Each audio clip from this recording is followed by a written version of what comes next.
மார்க்கெட்லயே கம்மி சேதாரத்துல இன்னும் 1% தள்ளுபடி கொடுப்போம். ஓகே, வைரநக கேரட்டுக்கு 5000 தள்ளுபடி கொடுப்போம். தள்ளுபடி திருவிழா. சம்மர் ஹாலிடேஸ் வந்தாச்சு, நம்ம ஜிடி ஹாலிடேஸும் வந்தாச்சு. GT holidays, South India's #1 travel brand. அண்ணா அடிக்காதீங்கண்ணா, பெல்ட்டால அடிக்காதீங்க. இந்த குரல் 2019 தமிழகம் முழுவதும் மட்டுமில்லாமல் இந்தியா முழுக்க கடுமையான அதிர்வலைகளை ஏற்படுத்தின ஒரு குரல். இதில் பல பெண்கள் பல ஆண்டுகளாக கிட்டத்தட்ட 7 ஆண்டுகளுக்கு மேலாக பாலியல் வன்கொடுமை செய்யப்பட்டாங்க. கோவை பொள்ளாச்சியில் உள்ள ஒரு குறிப்பிட்ட ஒரு வீட்டில் இந்த சம்பவம் நடந்திருக்கு. அதில் காதலித்து வந்தவங்க அல்லது ஃபேஸ்புக் மூலமாக பழகி வந்தவங்கன்னு ஒரு பெரிய கூட்டம், அதாவது சபரிராஜன், திருநாவுக்கரசு, வசந்தகுமார், சதீஷ், மணிவண்ணன், அருளானந்தம், ஹிரண்பால், பாபு, அருண்குமார் இப்படின்னு கிட்டத்தட்ட 9 பேர் கொண்ட கூட்டு கும்பல் இந்த பாலியல் வன்கொடுமையை நீண்ட நாட்களாக அரங்கேற்றி வந்துச்சு. இது தொடர்பாக ஒரு பெண் துணிந்து புகார் கொடுத்த அப்புறம் தான் இந்த செய்தி வெளியானுச்சு. அப்போவுமே இந்த செய்தி பெரிய அளவில் வெளியில் சொல்லப்படலை. அதை நக்கீரன் தான் முதலாக உலகத்துக்கு இந்த மோசமான ஒரு செய்தியை அம்பலப்படுத்தினுச்சு. நக்கீரன் தொடர்ந்து வீடியோவாகவும் நக்கீரன் இதழில் வாரமும் இந்த விஷயத்தை பற்றி பேசி மக்கள் மத்தியில் இது தொடர்பான இப்படி ஒரு விஷயம் நடந்திருக்கு அப்படின்னு சொல்ல மக்களுக்கு பெரிய அளவில் ஒரு அதிர்ச்சி ஏற்பட்டுச்சு. இந்த செய்திக்கு அப்புறம் அந்த முக்கிய குற்றவாளிகள் கண்டறிஞ்சு போலீஸ் உடனே கைது செய்ததில்லை. அதற்கு பல கட்ட போராட்டங்கள் தேவைப்பட்டுச்சு. அன்னைக்கு எதிர்க்கட்சியாக இருந்த திமுகவின் தலைவராக இருந்த மு.க. ஸ்டாலின் போன்றவர்கள்லாம் இந்த விஷயத்தை கையில் எடுத்து பெரிய அளவில் பிரச்சாரம் பண்ணாங்க, போராட்டத்தில் ஈடுபட்டாங்க. அதில் பலரது முக்கிய அரசியல் பிரமுகர்கள் பலர் பேரும் இதில் சொல்லப்பட்டுச்சு. குறிப்பாக இந்த சம்பவத்தில் சிக்கின அருளானந்தம் அந்த பொள்ளாச்சி மாவட்ட அதிமுக மாணவர் அணியில் இருக்கக்கூடிய ஒரு நிர்வாகி அப்படிங்கிற தகவல் வெளியானுச்சு. அதற்கப்புறம் ஹிரண்பால், பாபு போன்ற இந்த 3 பேருமே அதிமுகவினுடைய நிர்வாகியாக இருக்காங்க அப்படின்னு சொல்லிட்டு அதற்கு ஆதாரமாக நிறைய படங்களும் வெளியானுச்சு. இது பெரிய அளவில் அரசியல் அரங்கத்தில் பலத்த ஒரு பரபரப்பையும் அதிர்ச்சியையும் ஏற்படுத்தினுச்சு. அந்த பெண்கள் குரல், அந்த சம்பந்தப்பட்ட அந்த வீடியோ ஆடியோக்கெல்லாம் வெளியாகி மக்களை ரொம்ப ஒரு அச்சத்துக்கு உள்ளாக்குனுச்சு. இது எப்படி நடக்குது, தமிழ்நாட்டில் இப்படி ஒரு சம்பவம் நடந்துச்சா அப்படின்னு பலருக்கும் ஒரு விதமான பதற்றத்தை ஏற்படுத்தினுச்சு. இதையடுத்து இந்த வழக்கு அங்கே இருக்கக்கூடிய பொள்ளாச்சி போலீஸார் இந்த வழக்கு விசாரித்தாங்க. அதையடுத்து இந்த வழக்கு சிபிசிஐடிக்கு மாற்றம் செய்யப்படுது. ஏன்னா இது அதிமுக ஆட்சி காலத்தில் நடந்த சம்பவம். இதில் அதிமுக நிர்வாகிகளே சிலர் சம்பந்தப்பட்டிருக்காங்க அப்படிங்கிற அடிப்படையில் இந்த வழக்கை எதிர்க்கட்சிகள் இங்கே நீங்களே பண்ணீங்கன்னா அது நியாயமாக இருக்காதுன்னு வைத்த கோரிக்கை. அதற்கப்புறம் பல கட்ட போராட்டங்கள், பெண்ணி அமைப்புகள் நடத்தின பல போராட்டங்களுக்கு அடுத்து இந்த வழக்கு சிபிசிஐடிக்கு மாற்றப்படுது. சிபிசிஐடியில் நம்ம நக்கீரன் ஆசிரியர் இந்த வீடியோலாம் வெளியிட்டதற்காக அவர்கிட்ட ஏன் இந்த வீடியோ வெளியிட்டீங்க அப்படிங்கிற நோக்கத்தில் விசாரிக்கிறதுக்காக நேர்மைக்கு பெயர் போன கக்கன் அவரது பேத்தி டிஎஸ்பியா இருந்த ராஜேஸ்வரி அழைப்பு கொடுத்தாங்க, சம்மன் கொடுத்திருந்தாங்க. அதை அடுத்து நம்ம ஆசிரியர் அங்கே போயிட்டு இந்த விசாரணையில் பங்கேற்றாங்க. அப்போ ஆசிரியரை மிரட்டும் துணியில் அவங்க பேசுனதும் இந்த பிரச்சனையோட வீரியத்தை அடுத்த கட்டத்துக்கு எடுத்துட்டு போனுச்சு. அதை அடுத்து இந்த வழக்கு ஆசிரியர் சார்பாக நீதிமன்றத்துக்கு போகப்படுது. நீதிமன்றத்தில் இந்த வழக்கு சிபிஐக்கு மாற்றம் செய்யப்படுது. இதையடுத்து இந்த வழக்கு மீண்டும் வேகம் எடுக்குது. அப்புறம் தான் கிட்டத்தட்ட ஒரு 9 பேர் கைது செய்யப்படுறாங்க. அதற்கு அடுத்து தான் இந்த வழக்கில் முக்கிய திருப்பங்கள்லாம் பலவை ஏற்படுது. குறிப்பாக இந்த வழக்கு கோவை ஒருங்கிணைந்த நீதிமன்றத்தில் இருக்கக்கூடிய பெண்கள் நீதிமன்ற அறையில் தான் அந்த வழக்கு தொடர்ந்து விசாரிக்கப்பட்டு வருது. இந்த வழக்கு விசாரிக்கிறது நீதிபதி நந்தினி. அவங்க தான் அந்த வழக்கு தொடர்ந்து விசாரிச்சுட்டு வராங்க, தொடக்கத்திலேருந்து விசாரிச்சுட்டு வராங்க.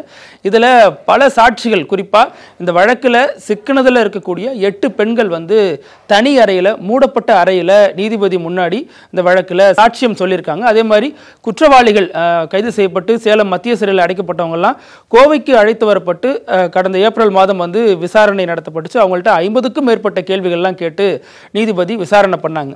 இப்போ என்ன இதுல செவ்வாய்க்கிழமை இந்த வழக்கில் தீர்ப்பு வழங்கப்பட போகுது அப்படிங்கிறதா பெரிய அளவில் ஒரு எதிர்பார்ப்பை ஏற்படுத்தி இருக்கு. இது என்ன மாதிரியான தாக்கத்தெல்லாம் ஏற்படுத்தும் அப்படின்னு தான் இன்னைக்கு அரசியல் அரங்கத்தில் பொதுவெளியில் ஒரு பேசுபொருளாக மாறி இருக்கு. குறிப்பாக இந்த வழக்கை விசாரிக்கிற நீதிபதி நந்தினி இந்த வழக்கிலிருந்து விடுவிக்கப்பட போகிறாங்க. ஏன்னா சமீபத்தில் தமிழ்நாட்டில் 77 நீதிபதிகள் மாற்றம் செய்யப்பட்டாங்க. அதில் இந்த வழக்கை தொடக்கத்திலிருந்து விசாரிக்கக்கூடிய நீதிபதி நந்தினி கரூர் குடும்ப நல நீதிமன்றத்துக்கு மாற்றம் செய்யப்பட போகிறாங்க அப்படின்லாம் தகவல் வெளியானுச்சு. ஆனாலும் இந்த வழக்கை முழுசா விசாரிச்சு முடிக்கிற வரைக்கும் அவங்க இங்கேயே பணியில் தொடருவாங்க அப்படிங்கிற தகவலும் அரசு சார்பாக சொல்லப்பட்டுச்சு. இப்படி இந்த வழக்கு பல சர்ச்சைகள், குறிப்பாக சொல்லணும்னா கைது செய்யப்பட்ட 9 பேரும் பெரிய ஒரு பவர்ஃபுல்லான ஆளுங்க அப்படிங்கிறதுக்கு உதாரணம் என்னன்னா, நீதிமன்றத்து விசாரணை முடிஞ்சு ஜெயிலுக்கு அழைச்சிட்டு படும்போது வேன்ல இருந்தபடியே குற்றவாளிகள் அதுல 2 பேர் வந்து அவங்க உறவினர்கள் சந்திச்சு பேசுறாங்க.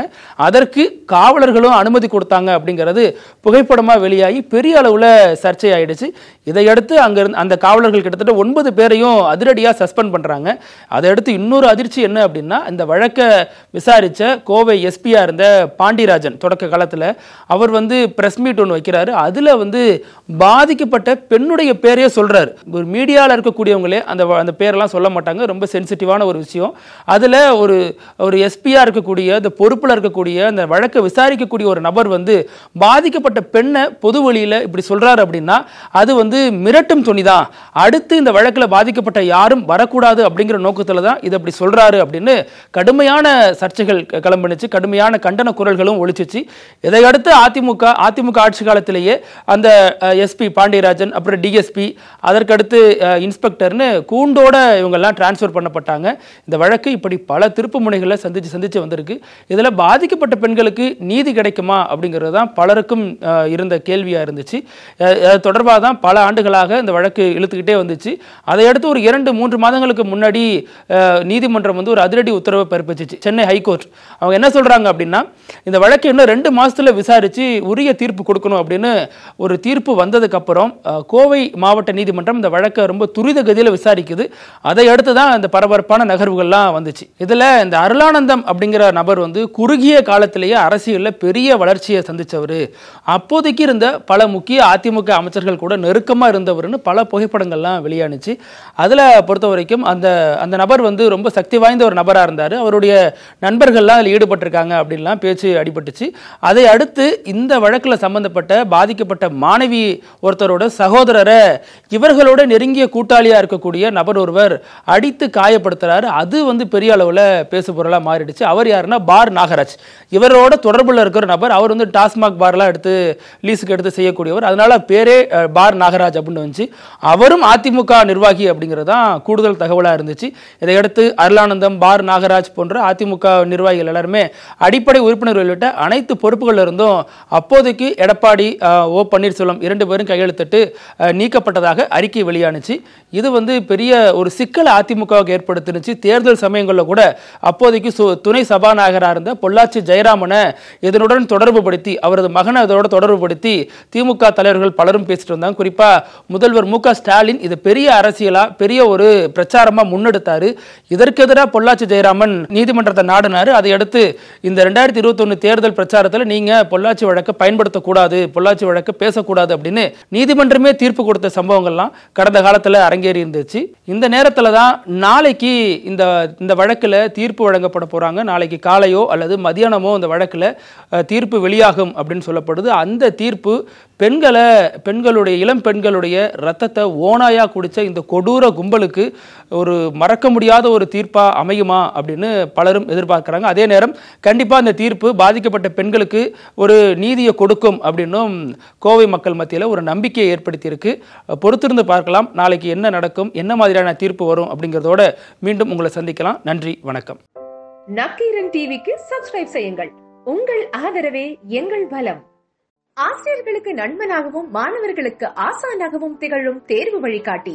ஒவ்வொரு பாடத்திற்கும் அனுபவமிக்க ஆசிரியர்களின் துல்லியமான தெளிவான விடைகள். CNC இருக்கு, தேர்வு பயம் எதற்கு? இது தீரன் பப்ளிஷிங் ஹவுஸ் விற்பனை வெளியீடு.